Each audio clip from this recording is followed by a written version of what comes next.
Hello guys and welcome back to another episode of KSP Wayfinders. Today we're going to start by returning the crew from our first rotation of the Ceti Gateway Station and surface base. This is a little bit dangerous because this is an untested re-entry vehicle returning from Ceti at 2.5 times rescale. So it will definitely get very hot, and due to the nature of this command pod, not all of it will be protected by a heat shield. Well, the whole thing with this command pod from a near-future spacecraft is that it is the heat shielding away. It has some ablator, but not nearly enough to actually be viable in a... I mean, it is enough, but it's just a little risky in 2.5 times rescale. Weird thing that happened here is my cool maneuver to go on a direct return trajectory actually ended up putting me on a retrograde orbit. So I do have to do a little bit of a course correction burn to make sure I was coming in at a nice... near 0 degree inclination. It may not seem like much, but going at a retrograde orbit will greatly increase the relative surface velocity, which may end up killing my crew. We did get very close to exploding. The overheat bars got very full, but thankfully the ablator did its job, and we were actually able to return down to the surface safe and sound. No casualties. And we even get to see a nice sunrise or sunset. I can't really tell. They look the same. Let's get to take a nice peek around the command capsule. It's the Almathia from a near-future spacecraft. It's a great command pod, but it's a little weird to use because of its attachment options. Now, this mission is going to be the most ambitious probe we've ever created in this series. It's going to be called Wanderer 1. It's going to Otho, which is the closest gas giant to the center of the Zero star system in Galileo's planet pack. It has a whole lot of Delta V thanks to its cesium-powered electric engine. Unfortunately, solar panels just won't work so far from Zero, so I actually had some nuclear reactors unlocked, and the best one I had provides just enough electric charge to actually power the engine at full throttle. I will have to use the infinite electricity cheat with persistent thrust, because for some reason, with electrothermal engines, or any engine that uses electric charge, persistent thrust keeps kicking me out of time warp, because it keeps hallucinating me running out of electricity, even though I have an ample supply of it. Because time warp and electricity is extremely buggy for some reason. It keeps thinking you've run out, even though you have a steady supply of it. There's some mods that go around this by just disabling usage during time warp, but it seems I don't have any of those mods, so I have to do it the old-fashioned way, using the cheat menu. I still have enough electricity from this nuclear reactor to power it, though, but I don't actually have enough batteries to stably transmit signals in scientific experiments back, so I do have to I do have to change my antenna so I can actually transmit partial signals. It's a really good thing. If you have a spacecraft that keeps running out of electric charge and you need to transmit science, right-click the antenna you're using instead of require complete, have it set to allow partial. That'll actually allow it to be interrupted by running out of electricity, and when it actually gets enough power, it will start using the, it'll start communicating it once again. Eventually, it'll transmit in chunks as power allows until it's fully transmitted. It's a very convenient feature of the game, which thankfully prevented me from deeming this flight a failure or reverting back by ages. Minor inconvenience is that the nuclear reactor takes a while to throttle up and throttle down, so I have to use manual control to make sure it's at maximum performance before I actually start the burn. Now, this actually will take a rather long time to reach Otho and all of its moons, so I will actually leave it for a while and perform other missions before I come back to it. With all the science I've actually gotten from other missions, including the surface bases and other things, I'm going to pick up some space plane parts because I really want to construct a space shuttle or a space plane of some sort, which I'll be using to ferry some crew members to, say, maybe some space stations or interplanetary vehicles. If you're in my Discord server, you already know what it ends up looking like. It's just another reason to join my Discord server. Now, the first crew rotation of the Ceti Gateway in surface base, there's only the first crew rotation. I actually want to do another one, but the lander doesn't really have enough fuel to do another mission. So that's why I'm sending up a fuel tank to the Gateway Station, which has a whole lot of hypergolic propellants in it, which will be able to refuel the lander several times. I'm using this custom-built rocket I've made mostly out of procedural parts. I call it the Blizzard 7S, or the slim model of the Blizzard 7. Because it's using a slimmer diameter, and it still packs the same amount of force in it. It's a very capable rocket that I use when a normal Blizzard 7 is overkill, and a 5-meter diameter rocket just isn't powerful enough. Like basically every other rocket I've designed in this series up to this, like, recently, is using hydrogen for the upper stage. Hydrogen is just a really great fuel. You do need a whole lot of tanks because its density is abysmal, but it has the highest efficiency, so it is basically the best fuel you can use. As in some cases, doing so would make your interplanetary vehicle, for example, enormous. Which is why for nuclear thermal rockets, I typically end up using methane, just because it's always more compact and a lot easier to assemble and orbit, though it is a lot heavier, so I will have to end up making larger rockets. If you've watched some of my previous series, like KSP Resurgence, my first interplanetary vehicle in that series used methane as a fuel for a nuclear thermal rocket. I had to make some massive launch vehicles just to assemble it. On the topic of Kerbal Space Program Resurgence and its end, I'm actually currently recording a continuation of the series. It's going to be a entirely different series with a different name. I'm not going to spoil too much, as like I'm not going to spoil the name or show any footage. I mean, if you do want to check out some screenshots, you can just join my Discord server. But I'm afraid it won't be coming out until the week after this video, but that's subject to change because I will be very busy this week. One thing that's going to make recording this new series extremely painful is that the Nebulon, the warp ship I'm using to perform my missions at the moment, is incredibly laggy. I have no idea. I was able to figure out that Blue Shift, my warp drive mod, was a culprit, because I was actually designing a replacement ship to replace Nebulon that was vetted to be lag-proof. So I designed a warp ship, and it was super laggy, but then I had the idea of removing all the Blue Shift warp-related parts, and mysteriously, my lag just disappeared. So I think unfortunately Blue Shift is causing this lag, which is a real shame because I really want to use that mod, because interstellar travel without warp drives is pretty painful and annoying. It takes ages. Hopefully an update will come out that'll fix the issues, because Nebulon, when everything's docked to it, it's borderline unplayable. I get like 9 frames per second. That is unplayable. Anyway, back to the mission. We're actually getting really close to the Ceti gateway, and we ended up flying right by it because I am very good at Kerbal Space Program and can perform rendezvous incredibly well. Except when I don't, because stuff like this still happens.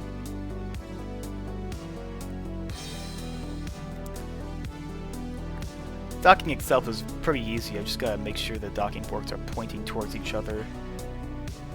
After this, I can just get rid of the tanker, which does use the same fuel as the actual fuel tank. So if I ran out of fuel on the transfer, I could have mooshed a little bit from the fuel tank I was bringing to the station, but thankfully I didn't have to do that, if I recall correctly. Now, this is going to be the second crew rotation of the Ceti gateway. It's going to have 7 Kerbals, and it will also be launched on a Blizzard 7S. I really have no idea what's causing that weird visual glitch with the fairing. I think it might be Textures Unlimited, which is also responsible for allowing me to recolor my parts. I won't be using Textures Unlimited Recolor Depot in any future series I will be using, with the exception of the new one I'm making that will be the sequel to Resurgence, because I already have it installed on there. Just because I feel like using Textures Unlimited Recolor Depot comes with its issues, and it lacks compatibility with a bunch of other mods. Another thing is that I like the way Procedural wings look without Textures Unlimited Recolor Depot. Because the Procedural wings mod basically adds rings you can customize, make them almost any shape you want. Without Textures Unlimited Recolor Depot, it actually has heat tiles on the bottom. Though they're only visual, they still look amazing, but with the Textures Unlimited Recolor version, they just don't have that for some reason. I don't believe it would be that hard. You just gotta do some extra coloring and make the bottom of the wings use a different color channel. You can have a different texture also. I just want to use the wings of the heat tiles on them because I feel like they look better. That's the only reason I'm not going to be using Textures Unlimited Recolor Depot in any future series.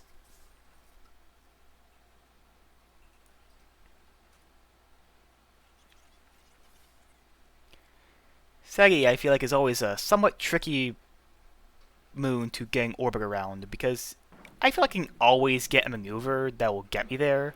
Probably because since its orbital period is so slow, I can easily just get an encounter with it from a low orbit.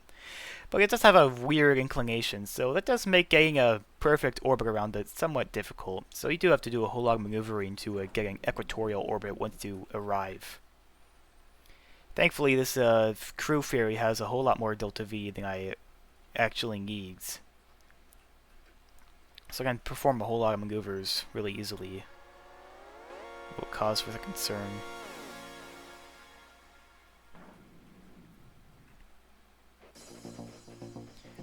I think I should mention is I kind of did something weird with the truss. That truss segment that kind of acts as a shroud between the command pod and the fuel tank. The weird thing with the Almathia command pod is that it has a really weird sizing. Like, the bottom node is 2.5 meters, but the actual part where it's the widest is 3.75 meters. And if you have the heat shield part, it's kind of 5 meters, but not quite. So if you want to make a... You can't have exactly flush with any parts unless you use fairing or procedural parts. That's why I kind of have a love-hate relationship with this part. It's a great part and it has a whole lot of crew, but I just feel like its attachment nodes and modes and other things are a bit weird and a little clunky and sometimes hard to use. Now, here's a little tour of my space station. This is the main habitation pod. It's basically a hitchhiker, but it's expanded. Next is for the laboratory. This is a bunch of shelves and stuff. I have no idea how Kerbals are able to work in here. We have an airlock. Don't go out there or you'll die unless you have a spacesuit. And then we have the lander. And I believe that will conclude our tour.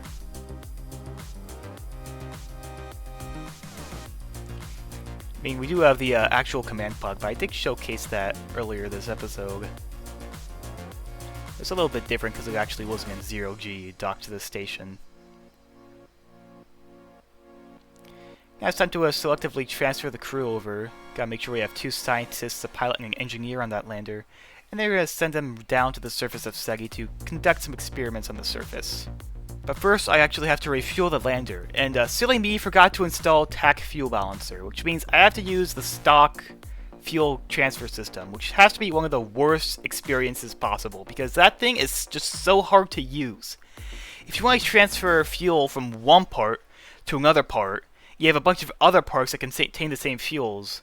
You can only have one part sucking all of the resources from all of the fuel tanks, or have one part dump all of its resources to all the other parts. You just can't have it go from one part to another. It's the most annoying thing ever. Which is why in other series, like in Resurgence, I have this mod called TAC Fuel Balancer, which basically allows me to selectively transfer resources from one part to another, or from one part to a series of parts. Like if I want to transfer fuel from a tanker to an SSTO that I have docked to a mothership, I can easily do that. But I forgot to install it, so I had to do it the old-fashioned way.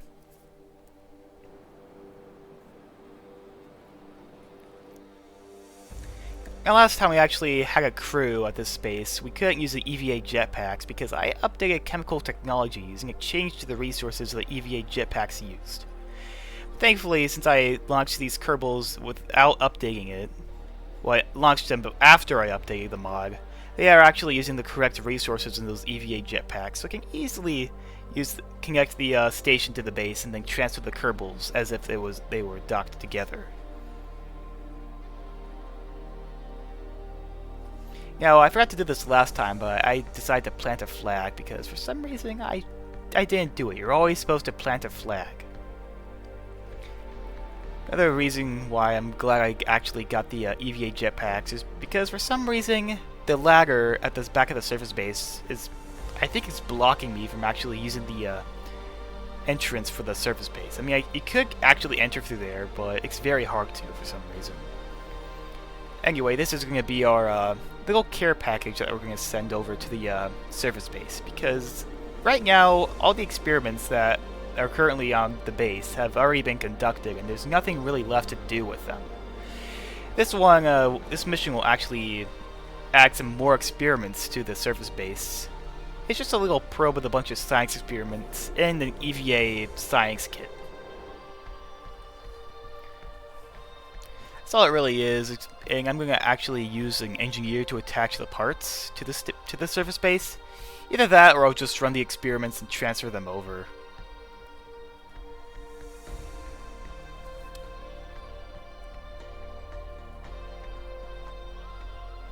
Now, I probably should have added some more scientific experiments to the surface base, but I'm not sure if I had them unlocked or if I just forgot. It's really important to add a bunch of surface science experiments to a surface base, especially if you're going to keep sending crew rotations to it. I remember one time I actually had this one surface base on Minimus that I actually expanded really, so it was quite large. And I actually blasted and had Kerbals on it. I believe it was the same crew too for like 100 years. Thankfully it was a very comfortable place for the Kerbals. It was actually quite a large surface base. If you're going to be stranded, expect to have a rather nice helm to be in instead of a tin can tumbling through space. I made quite a few surface bases in my playthrough and my numerous playthroughs of Kerbal Space Program, and this is actually one of the smaller ones. I mean, of course you can't forget about Kerbal Colonies and Kerbal Constructs, which are both great mods I highly suggest playing. They're great that they don't actually use parts, and therefore they're way less susceptible to lag and being blown up by time warp glitches. Kerbal Colonies is basically Kerbal Constructs, except you actually have to mine resources. I would say Kerbal Colonies is a bit less cheaty than Kerbal Constructs, because you actually have to mine everything you want to use. Also, if you want to have Kerbals, you actually have to fly them over there. And you have to do it anytime you want to do a crew rotations. You can't just click a button and just magically send Kerbals away and bring them back. You actually have to perform a mission. And also, there's this one really annoying bug. I think they actually patched this in the latest version. ISRU facilities will only use one fuel tank. So if you're taking resources from one storage facility and then it ran out, it wouldn't start taking them from another storage facility.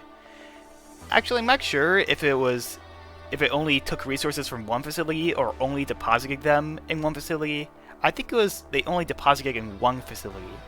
So if it started making a bunch of resources and then that storage facility filled up, it wouldn't overflow to another facility. It would pretend those other storage facilities wouldn't exist and it would stop producing stuff, because in its mind everything was full.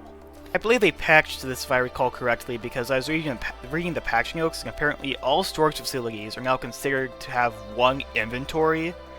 So instead of having like 3 different storage facilities that have like a bunch of different resources, they all like are clumped into one storage facility. Any additional facilities built will just expand to your total inventory, which I believe is a great addition to the mod, because having like several different storage facilities it's just kind of clunky and annoying to use. Whereas just having like one UI and one storage inventory for everything you have is just way more convenient. Now, I've actually transferred all the experiments from the little care package over to the surface base. Now it's actually time to do all the science, but I had a rather weird issue here that was actually quite concerning. You see, I picked up the EVA science experiment and put it in my Kerbal inventory systems inventory, but I can't use it unless it's in the stock game Kerbal inventory. And I couldn't figure out how to transfer it from one inventory to the other. I was actually really worried that this part of the mission was going to be a failure and I had to send another EVA science kit. But I did a little bit of research and I actually found a really wacky solution. So what I had to do first was take the EVA science kit and just drop it on the floor, and then use the stock orbital assembly tool to pick it up and then put it in the stock inventory. It's a kind of overlooked function of the game. If you press the hammer and a wrench icon, I think, in the right side, upper right side of the screen, you can actually manipulate parts in space. May need some additional Kerbals to move heavier parts, and sometimes you won't be able to move them in certain gravity conditions. But it's a very convenient part of being able to play Kerbal Space Program if you can just move parts around if they don't work. Really great if you're stranded or just need to move parts around that are being an issue. I'm going to use all the science experiments I transferred over and enjoy the fruits of my labors. Now it's time to hunker down for a couple hundred days and go through all the science. And through the power of editing, I can just skip straight to the research and development building and pick up a whole lot of science nodes, including some higher tech plasma propulsion engines, which I will be using in my very first interplanetary vehicle of this entire series. Now, we actually ran out of scientific data to process very quickly, so it's time to say goodbye to this base once and for all, because I will not be returning to this base. It's run its course. I believe I've kind of done Ceti to death at this point. I've done a space station, I've done a surface base. However, this will not be the last you hear of Ceti. I'm going to send a rover there too. I was actually planning to make a crew rover that will actually go over the surface of a planet for an extended period of time, and I will be using that for my very first interplanetary mission to Niven, the desert planet of GPP. Now, I actually want to test that rover, reason 1, to make sure it works, reason 2, to get more science. I was originally going to plan to use it on Iota, which is Gale's first moon, but it doesn't have enough gravity, and Ceti has a little bit slightly higher gravity, so I decided to do it on Ceti instead. I'm probably thinking a whole lot of you guys are just sick of Ceti. It's been done to death at this point. I've said it time and time again, but please, just a little bit more Ceti. It's going to be cool with this rover.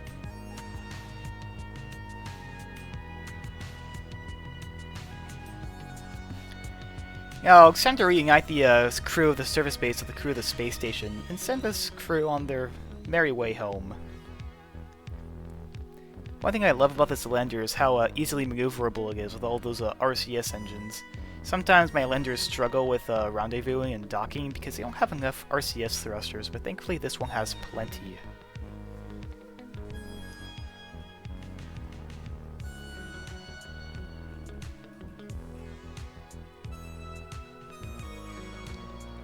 For some reason, this space station just keeps running out of electric charge, even though it has solar panels. Not really sure what's causing that. Might be like a time warp issue.